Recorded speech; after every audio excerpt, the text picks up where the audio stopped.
کچھ بات ہو جائے بدلتے موسم کی تو موسم سرما کی سرد راتوں کو انجوائے کرنے کے لیے ملتان کے شہریوں نے گرما گرم تندوری چائے کے ڈھابے کا رخ کر لیا ہے۔ تندوری چائے کی مختلف ورائٹی اور ذائقے کا ہر کوئی شدائی ہے۔ مزید تفصیلات بتا رہے ہیں ہارون طاہر اپنی اس رپورٹ میں۔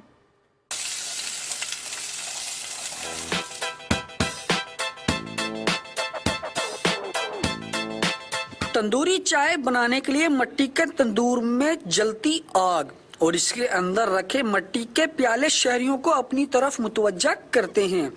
دن بھر کی تھکن کے بعد شہری ایسی چائے کو پینا پسند کرتے ہیں جو ذائقے اور لذت میں منفرد ہو۔ تندوری چائے ہے تو آ کے آپ ٹرائی کرو، کافی مزے کی ہے۔ پچھلے 4-5 دنوں سے ڈیلی آ رہے ہیں، بڑی یونیک قسم کی چائے ہے۔ چائے تو باقی جگہوں سے بھی پیتے ہیں لیکن اس میں ذرا نا ٹیسٹ اس کا جو ہے نا وہ ذرا ڈفرینٹ ہے۔ اس میں مٹی کا ذائقہ بھی آتا ہے اور بڑی زبردست اعلیٰ چائے ہے یہاں پہ۔ موسم سرما کی ٹھنڈی رات میں گرما گرم چائے کے ساتھ دوستوں کا ساتھ ہو تو سارے دن کی تھکن دور ہو جاتی ہے۔